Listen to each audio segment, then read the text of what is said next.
Hello and welcome to That One Idea, a podcast series chronicling early stage founder journeys brought to you by WaterBridge Ventures. Through this podcast series, we hope to bring out the founder moments and journeys that led them to starting up. We highlight the humans behind the founders as they blitz through their 0 to 1 journey and transition their ideas into scale worthy businesses.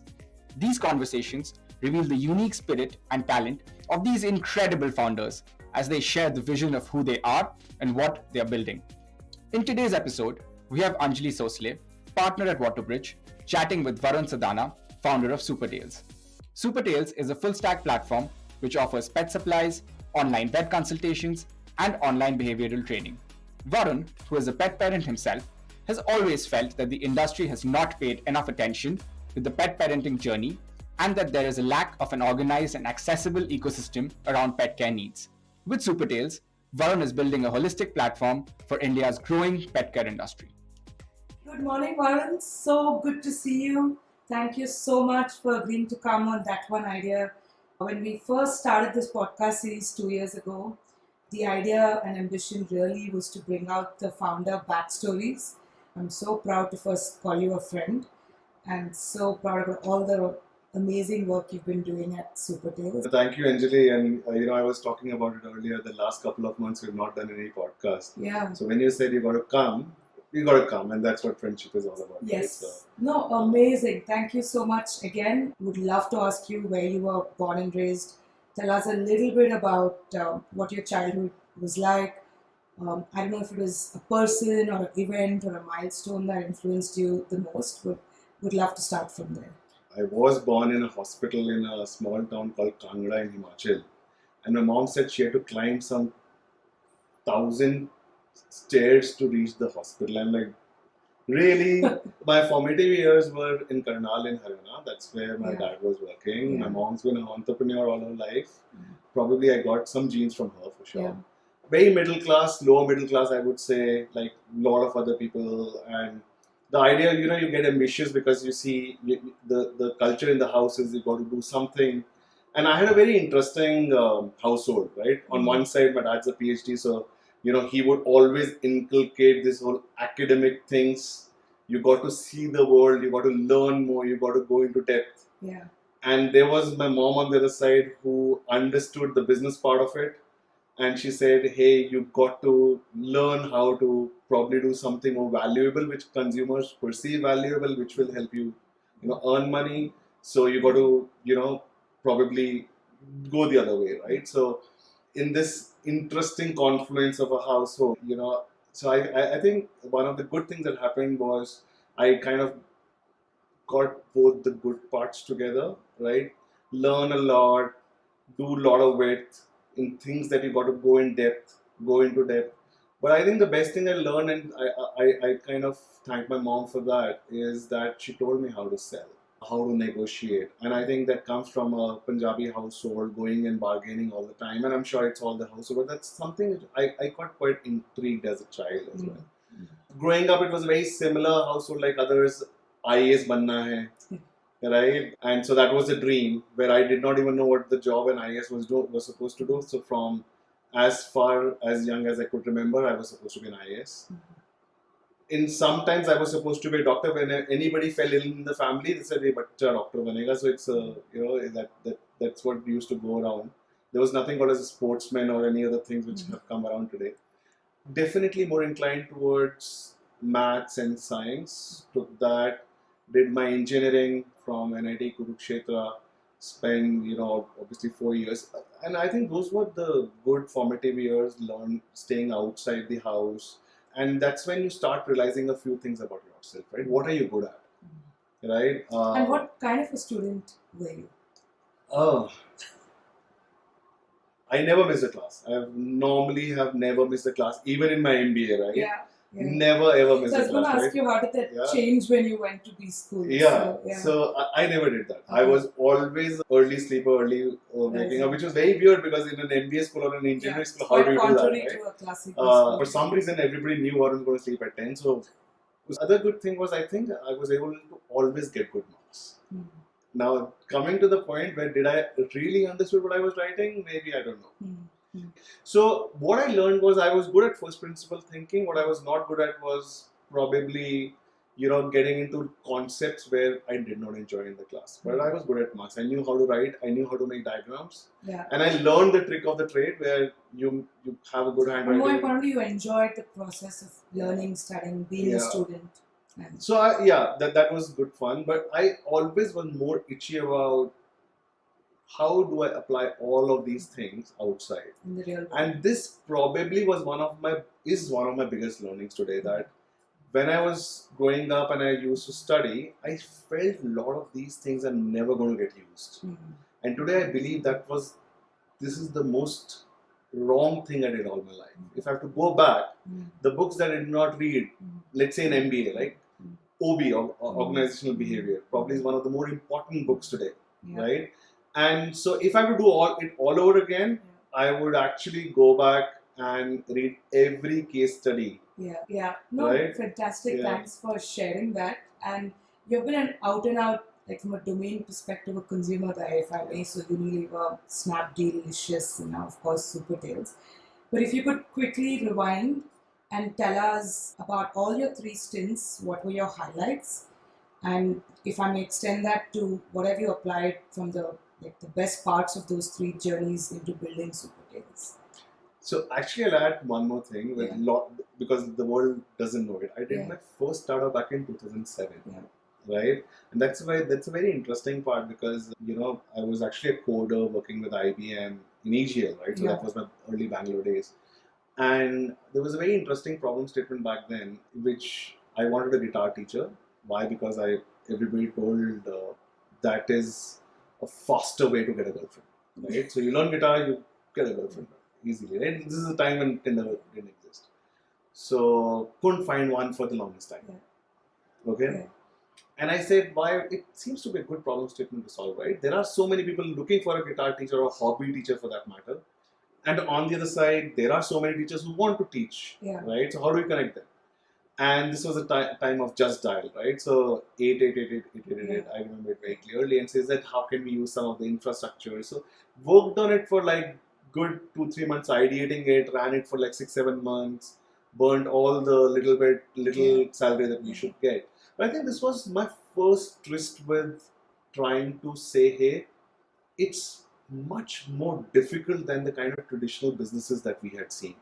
And growing up, I had seen businesses which were one-to-one, right? You have a shop, you have a physical establishment, people come in, you convince them. You don't work towards why people come in, right? Today we talk about what kind of activation you need to do so that people walk into your store. Back then, my mom didn't talk about such stuff. My mamas and my chachas, who were all in this kind of businesses, never talked about this stuff. People used to come. And then it was all conversation based. And this was the first time I started realizing that, hey, I might be good at convincing a person to do something, but where do I find people to convince? And so this was a very interesting problem statement. Did my MBA pose that? But this learning actually became like a cornerstone of everything that I had to do later on. HUL was a one stint which happened largely because you're in an MBA college. How long did that entrepreneurial stint last, if I may? 9 months. 9 months. Okay. Because burned all the money in 9 months, right? So whatever, 75. And was this your own savings that you plowed in, or friends 100%. and family? Okay. Yeah, there was no friends and family, right? There were no angels back then, for sure. Startup wasn't a thing. Everything was a business. So it was a direct function of, I had this budget, this amount of time, and out of money, so let's get back to... We talk about LLPs and all these things today. That time there was nothing. We were there in the market, moonlighting. So you had a stop loss amount and you're like, bus, this is not working, move on. And also got through MBA, right? So there was like, Livers was a smaller stint, 2.5 years. I think the biggest thing I learned was culture and learning abilities, shorter stint. And then this whole itch about consumer came back, right? And if you talk about Snapdeal, and today e-commerce is, everybody knows about it. People don't think why it started. What was the fundamental problem statement to solve? You were writing the playbook. Yeah, and 2012, the fundamental problem statement to solve was, I'm from Karnal, I want to buy products. Why? Because I was suddenly earning some amount of money. And I realized that there is no place where I can spend this money because I want to buy certain brands. And I realized I can go to Delhi, that's the closest, and I can buy brands there. But then I realized that how many different shops do I have to go to find that one product? And that's when an online commerce started making sense. So for the consumers, it was solving a problem of both assortment and pricing. Yeah. Convenience, yes, was a factor, but I think the bigger problem was assortment and pricing back then. And so it was a beautiful problem to solve, right? Next 5.5 years that I spent was indeed just trying to solve that problem. Today, somehow, the background is lost because today we feel it's the norm of the society, Yeah. right? Buying online is about convenience. Yeah. It's about trust. But it's not about assortment anymore, right? You assume it to be there. And so that whole consumer-centric approach came there because you had to convince a consumer that, hey, you have this problem and we will solve it. And the biggest thing that you had to solve was trust that this will come. Yeah. And if you don't like it, You can send it back. you can send it back. Right? And that practically was the single biggest problem to solve. 17 was a very different time when we moved on from Snapdeal and joined Licious, because this was a time where in the first seed of Supertails also got born, and I can talk about it later. But again, a consumer-centric approach of saying, hey, India requires a high quality meat. The problem statement was not the availability of meat or the demand of meat. The problem statement was that there was a demand of high quality meat, and the supply of that didn't exist. And interestingly, this was a want, and we wanted to convert this want to a need. The problem statement came, how do I tell people there is a high quality meat available there, and it is available so conveniently, right? The tenets of pricing and assortment and convenience have started to come in, and this is available in 90 minutes, and it's cold chain enabled. Like, thinking back, it was, now because everything is 10 minutes, 15 minutes, but at that time, 90 minutes was, oh my God, what are you doing, right? Like, this is impossible. You can never make money, right? And at that time, it was actually a large antithesis because a lot of funds, a lot of people said, you cannot build a business in meat, right? It worked, right? And I think fundamentally it worked because there was a need, right? So, the way I look back upon my journeys, I have started to appreciate what a consumer wants, and not that I've solved it, but I think those are the kind of challenges that I like to take, saying at every stage the consumer will have different wants, and how do you convert them into needs, and there's a business to be built there. The next part is how do you build a profitable business, which is your business understanding and not the consumers, and that's how probably. And I know it's a three-way partnership, and you met Aman and Vineet both at Licious. But tell us about a little bit about them first, and more importantly, what drew you to them. Okay, so interestingly, I know Vineet for 15 years now. He's your B school senior. He was my B school senior, right? And I don't call him Vineet out of respect. I call him Khannaji, right? Because that's what I always told him, right? And interestingly, our friendship grew. Obviously, 1 year of overlap at B school.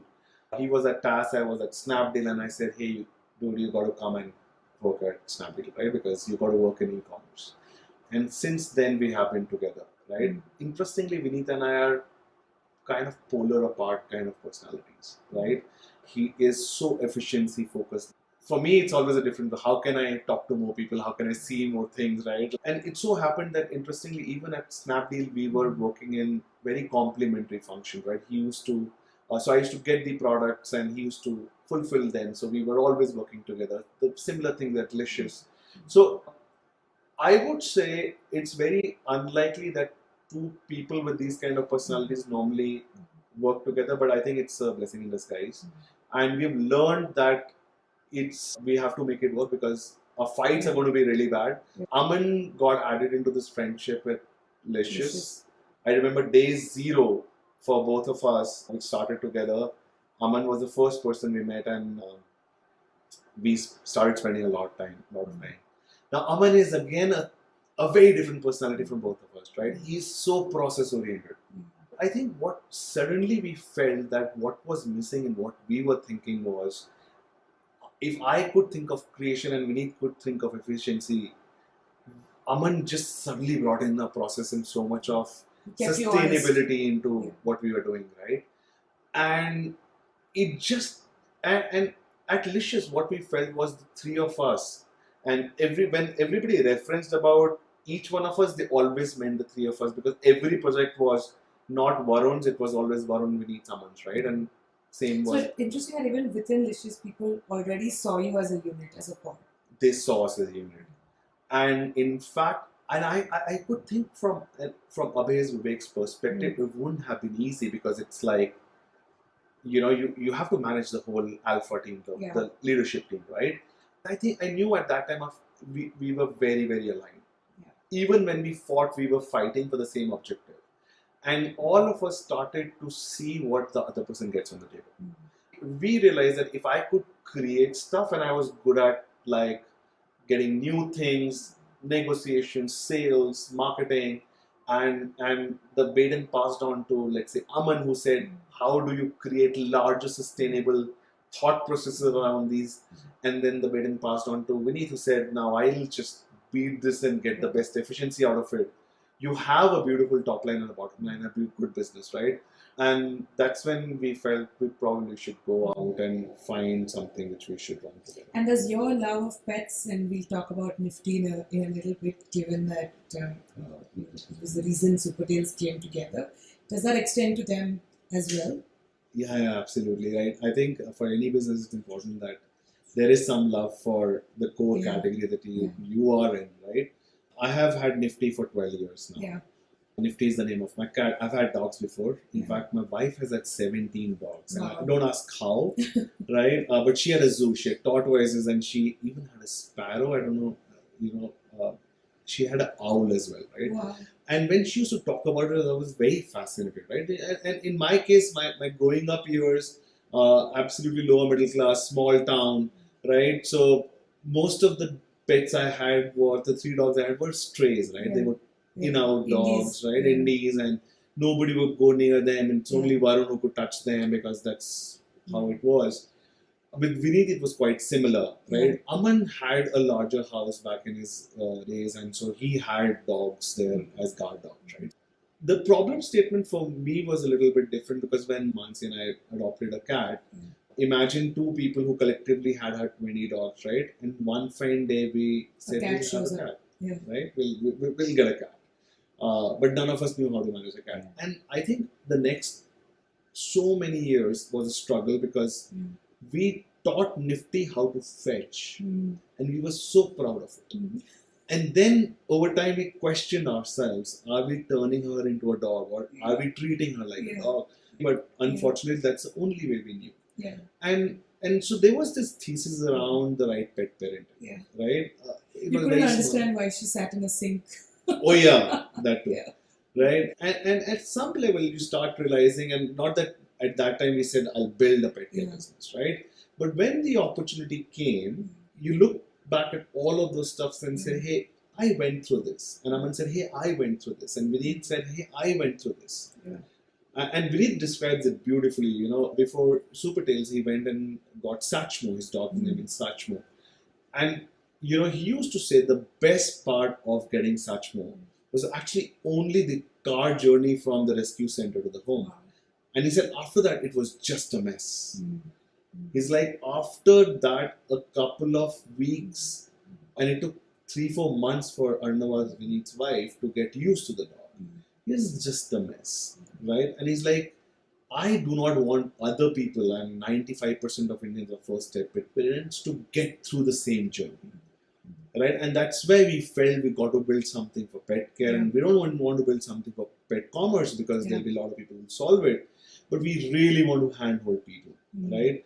And that became the thesis. And so our problem statement was real, and it helped us narrow down what we wanted to solve. You have to be quite lucky to be, that your problem statement is the world's problem statement. We feel that's we kind of got lucky there. And how do you take it from an idea, and for you guys a problem statement that you all experienced personally, into a business, and take us through maybe the 100 or 200 days preceding actually starting up Supertails and honing in on the idea and saying, okay, now how do we make this a business now? Got it.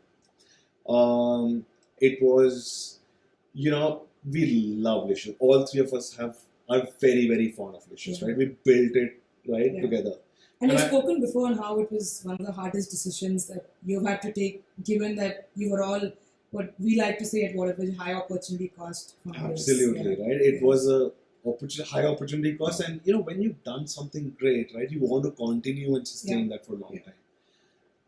There was a trigger point, and the trigger point, interestingly, was the fact that we went back to 2017 when Vineet and I wanted to start up a company, and it was supposed to be in Petcare space. Oh wow! Right, and we had a very simple thesis that, and first principle, GDP of the country is increasing, people are getting married later. That was one phenomenon we started to see. And we said, hey, how are they going to fulfill the oxytocin, right? The love hormone, touching, feeling, kissing.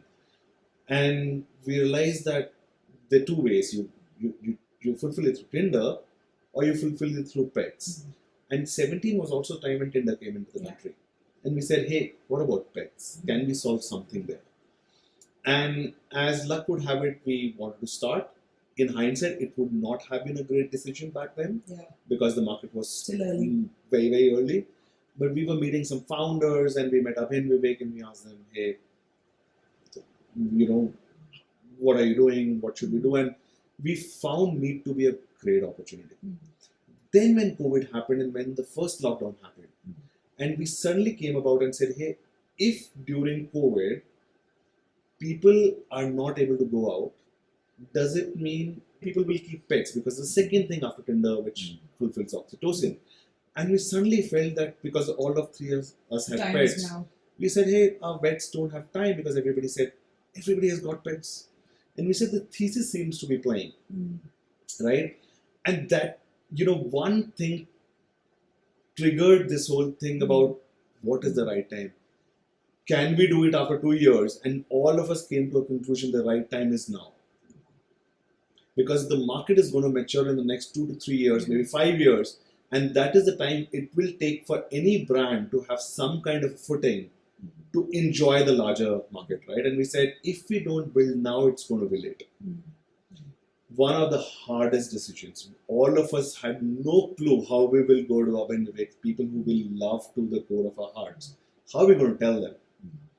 It's just like those things when you think, you don't have heart to tell your parents that I like this girl or I like this guy or I have a boyfriend or girlfriend or this is what I want to do because you feel how your parents will react. But when you tell them, they're actually so chill and cool about it. It's exactly how it happened. And they're like, we always knew you were built for an entrepreneurial journey. It was just a matter of time. So, while we would love you to stay, let's discuss the idea. If it's worth funding, we will love to write a check. And we said, wow, it wasn't that easy. The next couple of months then became about what do we want to build.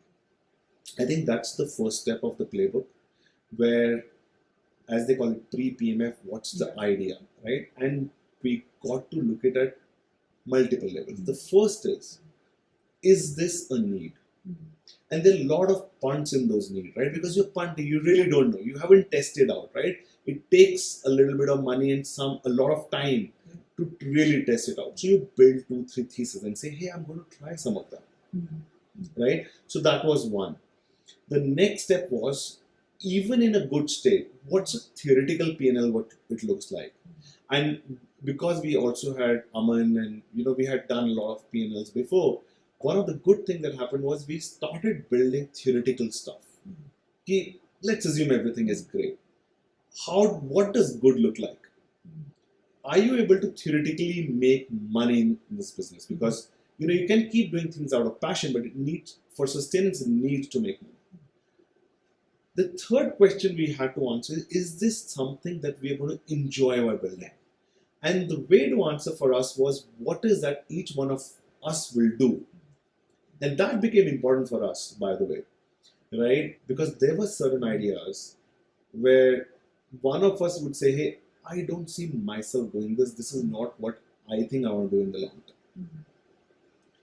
I clearly remember some ideas where I stood up and said, hey, guys, I really want to do business together, but I don't see myself doing this for the next 15, 20 years.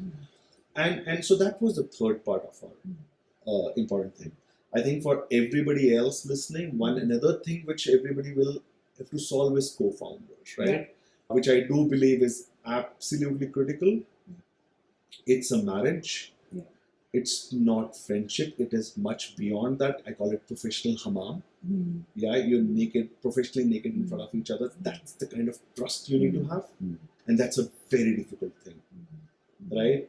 There are a lot of times we take calls at home that for the harmony of the house, we justify in our heads. It's okay if the partner does not have that information. We just can't do it in a professional setup, especially when you are co-founders, right? So that's, luckily for us, we had done it for 4 years. So that would be the fourth thing which I would say. You've got to find co-founders. You have to spend a lot of time. Very honest chats, one-on-one chats. Need to know what the other person is good at. And I think everybody talks about trust. I never understood what is trust till we ran it. We have had shouting sessions, things which sound very trivial today, but we've had those. So I think that's for me is the minus 100 days, right? Building a theoretical framework before you go and start testing out hypothesis, which again is pre-PMF. I know this was 2021. Yes. And today, looking back, it might seem like it was very easy to raise your first round. Of course, you've raised from the best of the best consumer funds in this country. But take us to the post 100 days. And since you spoke about founder agreements and disagreements, tell us whether you formalized it, whether you decided like who's going to be the CEO, COO, CFO, who takes a veto when you disagree on something.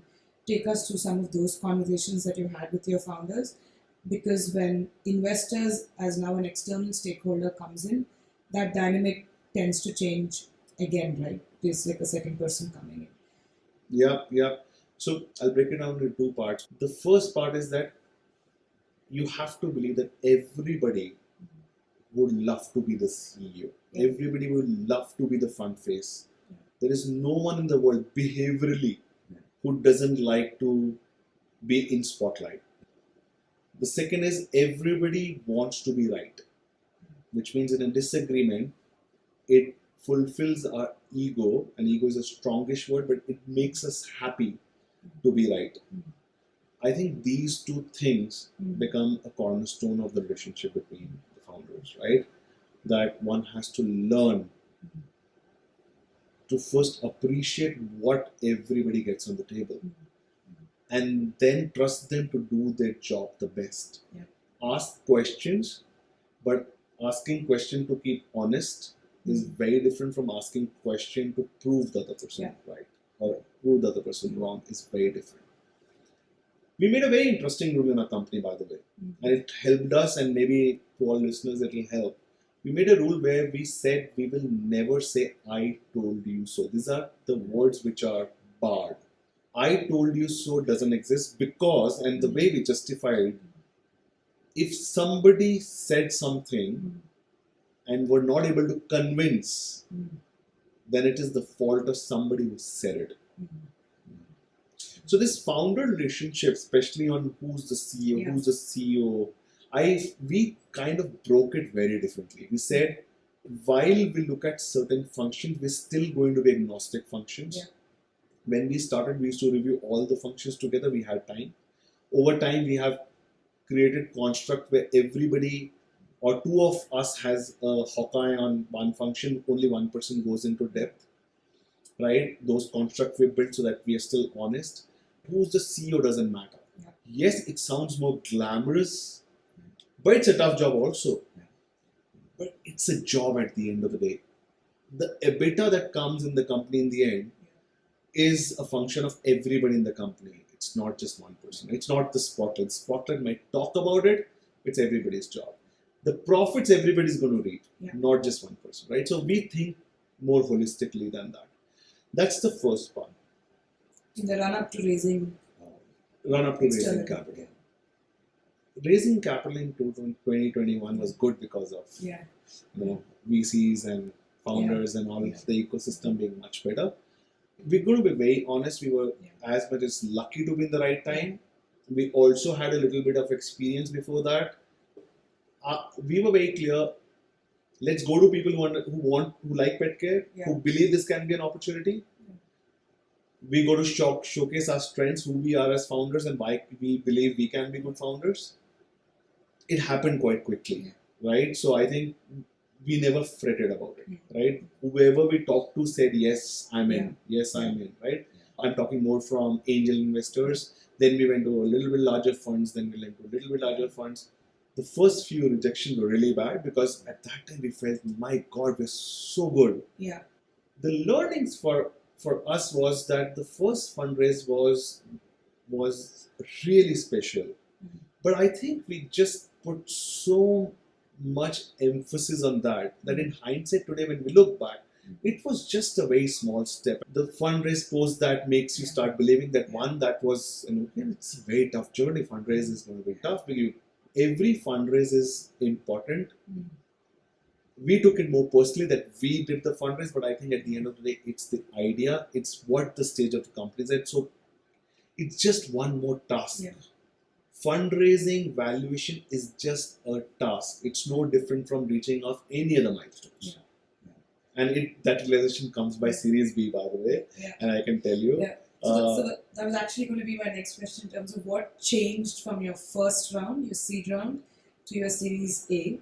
And just in terms of the way investors evaluated your business, what changed? I think philosophically the thing changed. It just become a task. Super important task. Very important task. Sustainability task. But it's just a task. It's part of the job, right? It gives you similar amount of happiness as you get when you do your targets, or when you do a very important hiring that you've been trying to do for 5-6 months, and you finally get a person.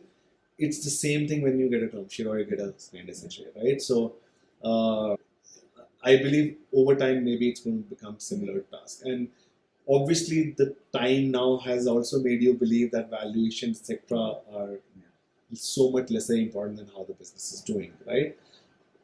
So back then it was like, the journey, like I said, for us it was different. Today is going to be different, right? But for us it was more about just showcasing ourselves, but we're trying to build much easier journey. Absolutely lucky, God's grace, we were at the right time at the right place. So the seed was not very tough.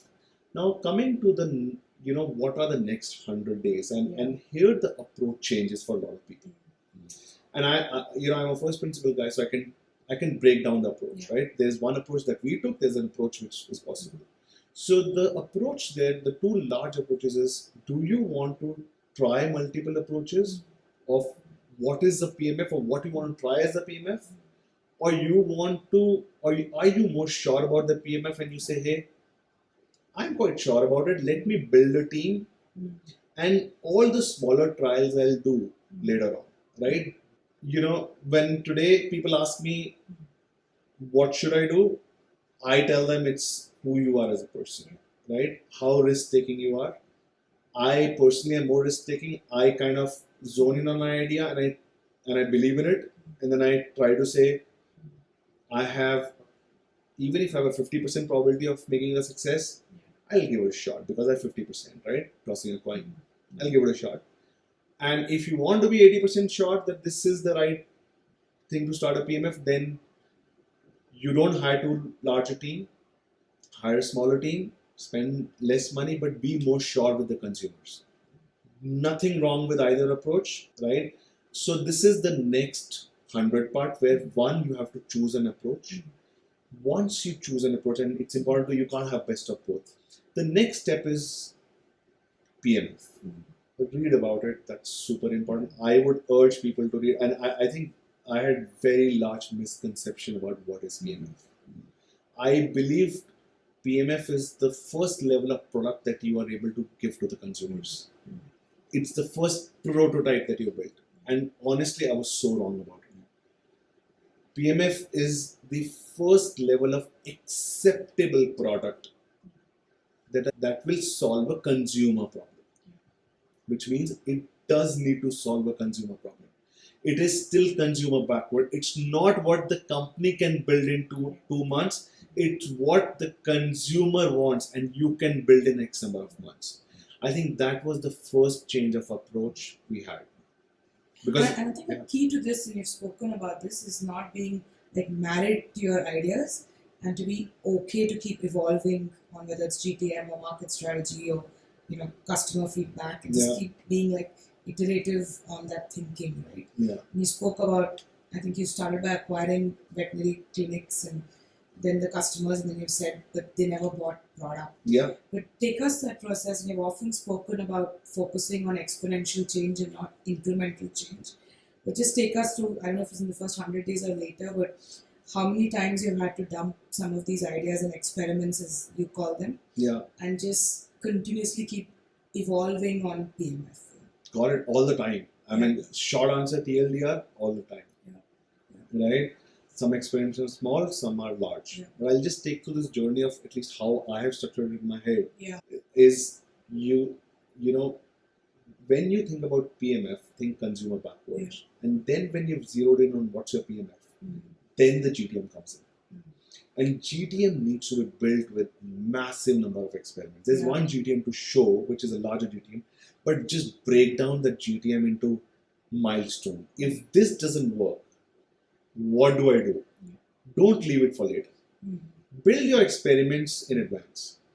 The question always is, what amount of data do you need to see to be sure? In our GTM for Supertails, what we said, we want to build a platform which solves for pet care. And the first statement of Petcare was, I will solve for primary needs for a consumer. What are those primary needs? Like humans, it's roti, kapra and makan. For pets, it was pet food. It was healthcare. It was training. And when we zeroed it down as our PMF, this is what the consumer would want.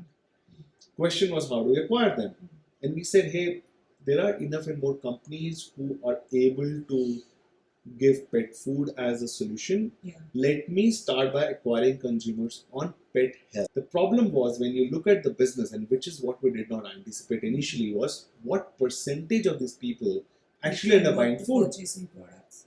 Right? And that was the bread and butter of the business. And we realized it was only 5 to 7%. And we went back and said, why is this happening? And then we realized that in India, only 5 to 7% of people give packet food. So this was always how it was supposed to happen, right? So you can always go back and think, hey, I did not think about it. It's so first principle. It was one cog that we had missed. But it's fine.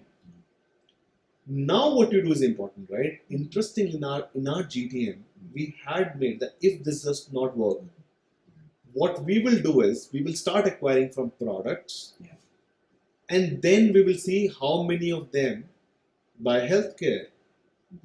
And when we did that, we realized that that experiment worked very beautifully, because it suddenly had become a large retention engine. So we were acquiring from products and we were retaining from healthcare. And the consumer, at the end of the day, all businesses are LTV to CAC, right? At least at a VC perspective, right? And then obviously EBITDA comes in. But if you're able to justify your LTV to CAC, you find, and LTV to CAC for our set of business was a repeating customer. And we said, it just makes sense. So this is an example of a pre-PMF going to a GTM with lot of experimentation which being built. At the right moment, you flip and say, this is not working, because data shows it's not working. Don't get married to the idea. You try it for some time. Say, can I make, I'll tell you how quickly we flip. We said, if it's 7% today, it's never going to become 50%. Whatever we do in life, 7% can be. You can, Vineet and Aman and I can just break our heads. We can make 7%, 10%, 15% at best. It's not going to get 50%. I have to make it 50%. And today, the number is 50%. Wow. So people who buy products, 50% of them go through a healthcare, right? And that, a simple flip made it possible. If I have to convert that to metrics, but what were the North Star metrics your first MIS had? The first few MSs always talked about gross merchandise value as the, right? In hindsight, our first and the only metric we should have looked at all the time back then was retention. And if you ask me today, the only metric that matters is retention. All your P&Ls everything. Obviously, you have the right GM, you have to have the right attention, you have the right bottom line, right? And business is complete. But everything from retention, right? Who are you retaining? Are you giving the right customer experience? They will get the GMV also, your top line also. Your returning customer always spends lesser money on your marketing costs, right? Your P&L looks better. And it's a really important point that you brought up, that as founders, don't look at your North Star metric today. Think of your business plan that is built for 5 years, 10 years. To reach that business plan, what's that most important thing that will make it happen? More often than not, it will be something around customer experience or gross margins, very likely retention, right? And put that number at the forefront of the first conversation that you're having, rather than keeping it a problem which should be solved later. What was your expectation set from your board and your investors? Yeah. What's your definition of a good investor? Okay. Let me put, I'll give a little bit longish answer here, right? So when you talk about investors in the community, right, I hear a lot of horror stories also, right?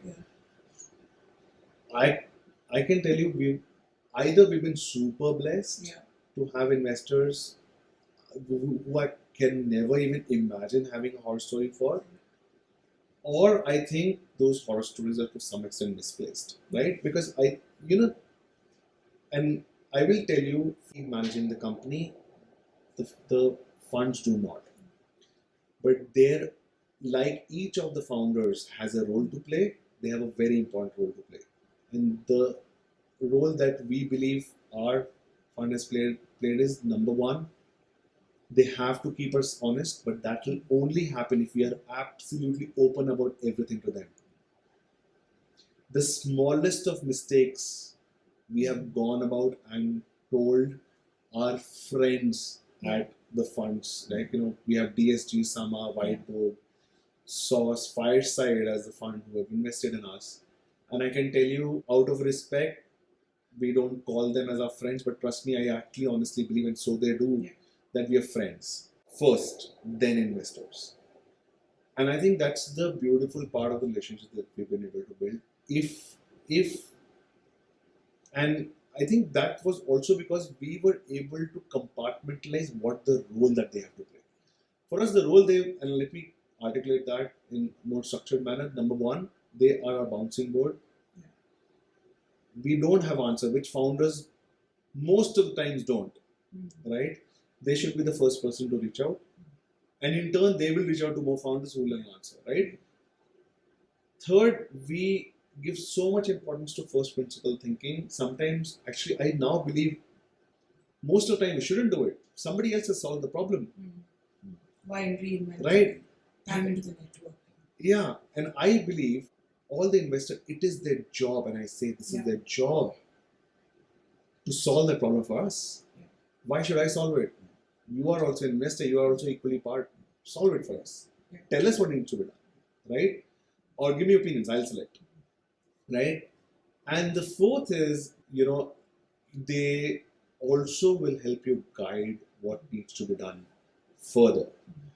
The future planning with them, and a lot of people tell me, investors are this, investors are that, and I feel that absolutely smart people. And trust me, I'm not saying because you are an investor and you're also a friend, but I genuinely believe, yes, they're not operators. I don't expect them to be operators. It's not their job to be operators. We need to understand what's the day job of an investor. They need to create an alpha on the money, because that's a day job. Fund managers, right? So yes, they will always optimize for that. Now, I believe that that's their job. So if they're optimizing for their money, there's nothing wrong in it, right? But I need to optimize for my company. So what do I need to get from that? That's our mindset. It's very important to compartmentalize the job of every person. This is what a founder does. This is what the leadership team does. This is the rest of the team does. This is what the investor does. So did you do that expectation setting as new investors came on to your cap table? I think a large part of this needs to be done in your own head. Because my question is how, this is what I believe. It's working for us. I don't know it's right or wrong. But what do a lot of people believe who's an investor? I know people who say, यार मैंने तो MIS नहीं भेजा 6 महीने. We look at it the other way around. यार मतलब if I'm doing something wrong, tell me now, no? Why should I break my heads on figuring something out when you can look at it and tell me it's wrong? Because as an investor, you have so much more experience in doing this thing. So compartmentalize what they're good at. Use it to your comfort and use it to your benefit. Right? Hiring. We outsource a lot part of our hiring to investors. Help us do it. I know it's our job, but I know you can also do it. You have a larger network. Final interviews of hiring. Always an investor. Why? It saves us time. Right? And in the process, also the investor gets involved in the company, right? Thank you, first of all, for being candid and sharing that. I think often the investor side of the story never comes out. It's always a founder narrative, but thanks for being honest with that. You touched upon culture and hiring, and this is, one of the top reasons I admire you is just the way you think about culture building. Tell us why this is important to you, and why it should be done, irrespective of size, scale, revenue at companies. This is again a realization which for a founder comes much later. Right? But interestingly, there are enough and more books written about it. You just don't want to believe it, right? When they said culture eats strategy for breakfast, like, dude, you got to be kidding me, right? Like, everything is strategy and execution, right? Like, what is culture, right? Well, culture is what it is, right? And I have been a believer of a very antithesis of mine today, that you got to adapt to the culture as much as the culture needs to adapt to you. So you do your job. At least you should be okay in doing your job. And now it's all come the other way around, right? Our hiring construct, I'll start from there, right? Is intent on top, culture fit, capabilities, right? And this is our, normally people have intent and capability, and always people keep capability on top of intent. And I have heard that if capability is not there, if capability is there, you can always get the intent. Fix the intent. I have now, I'm like, it's very difficult for anybody to change my notion. I fully agree. Capability can be fixed. Intent can't be fixed. Culture needs to be defined by you. And then you need to hire people who are boarding into that culture. Right? There are enough and more smart people out there. But if that culture match doesn't happen, first of all, the person is not going to enjoy it. And the person doesn't enjoy, they're not going to give output. Then the company is not going to enjoy, and then the person is going to leave. Right? I'll also talk a little bit about how we learned how to build culture. What is culture in the first place? Right? What is the process of building culture? From all the cultural tenets that we have, one stands out, and that is friendship. And interestingly, friendship is actually one of our core tenets.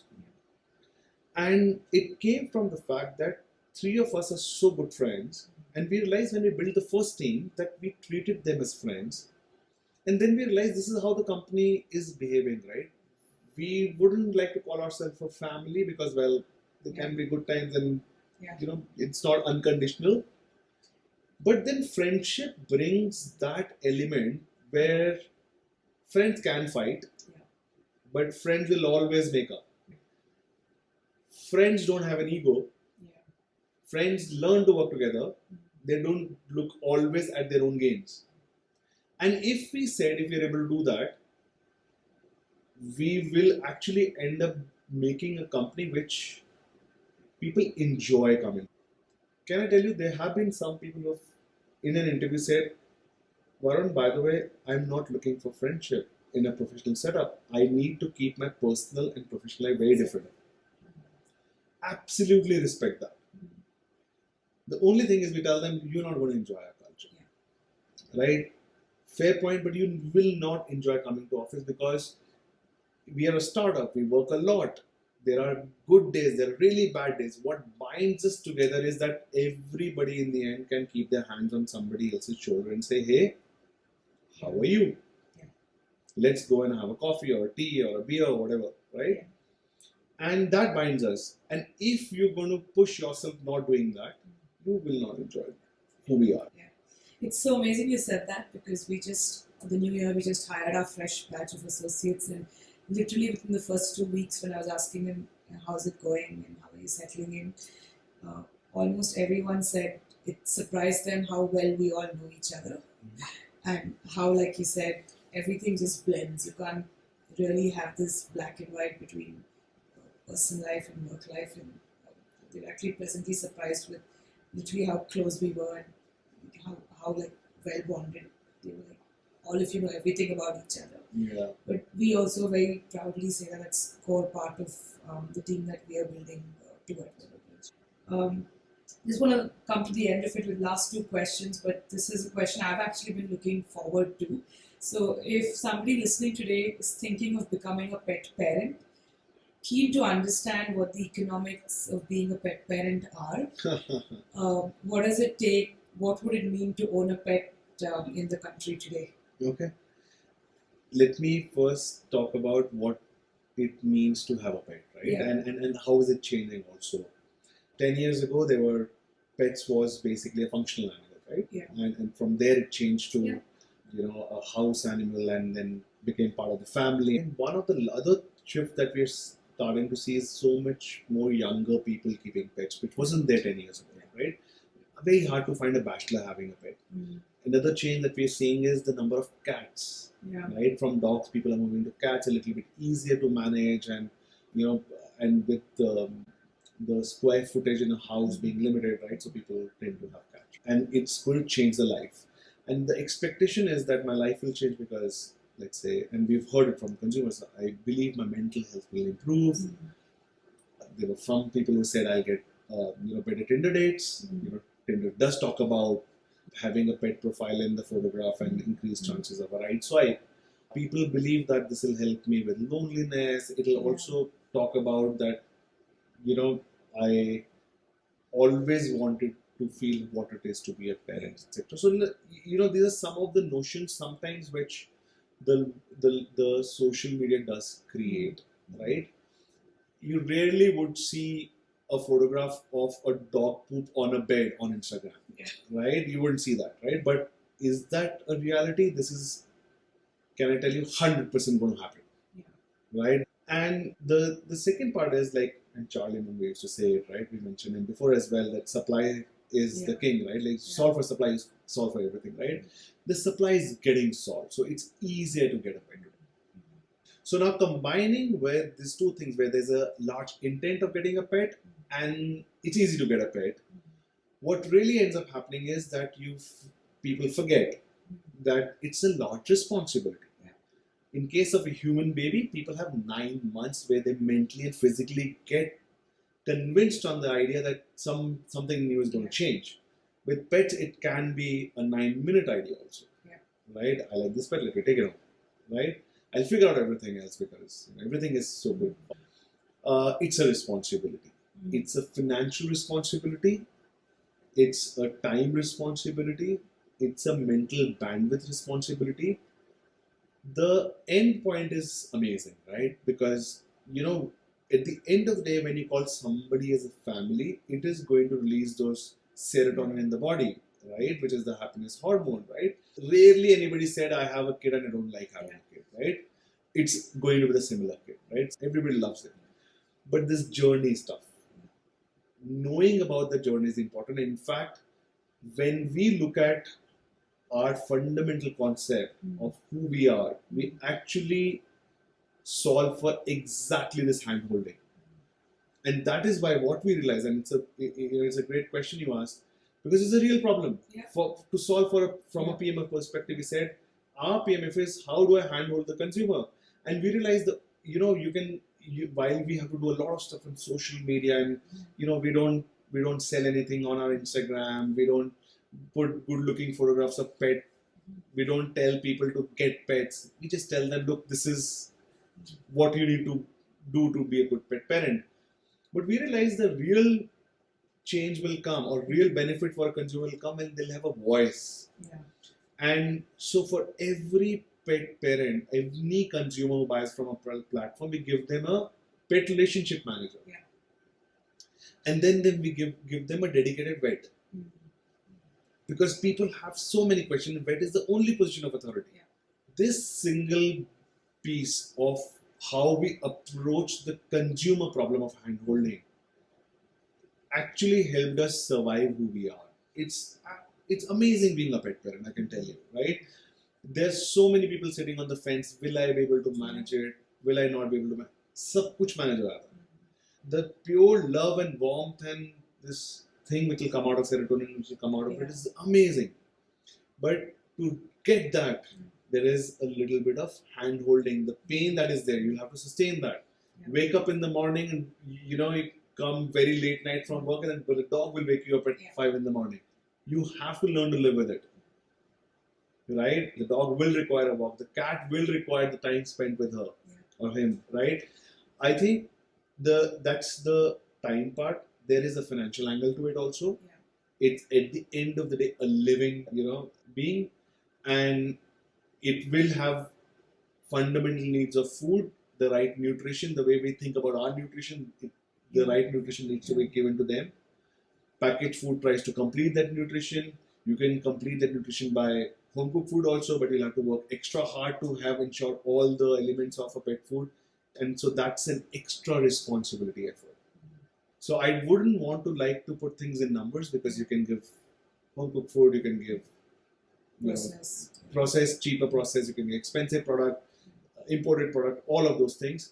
But it is going to be a part of time commitment, it is going to be money commitment, but it gives a lot of love. Yeah. No, fantastic. And would love to end this with just a positive question. New Year 2024. What are you looking forward to the most?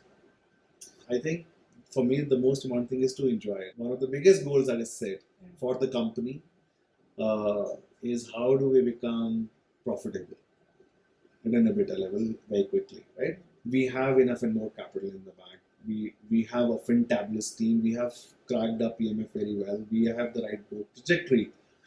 And the next challenge then is, how do I keep having that North Star metric of attention moving, but do it in a very profitable manner? So now that's a challenge that we've taken away from ourselves. It's not an investor push, because investors say it's okay, you have some more time.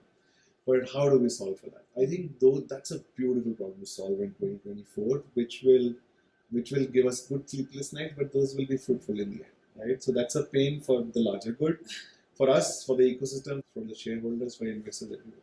Oh, fantastic. And on that forward-looking note, I'd like to thank you once again. You'll always be founders we admire, and we'll always be your cheerleaders and your biggest supporters. Thank you so much. Thank you, Anjali. Thank you so much. Thank you for listening to That One Idea, a podcast series produced by WaterBridge Ventures and recorded at our studio office in Bangalore. WaterBridge Ventures is a leading early-stage VC fund in India, partnering with mission-oriented founders building game-changing businesses. The fund invests up to $3 million across seed to Series A rounds. With over 35 investments in 6 years, WaterBridge has backed leading companies like Magic Pin, An Academy, ELO, Chalo, and City Mall, amongst many others. With over $250 million in assets under management, WaterBridge also runs India's leading seed investment program called Fast Forward. The Fast Forward program invests up to $1 million in seed stage companies with a 7-day turnaround time to all founder pitches. Head over to waterbridge.vc to learn more.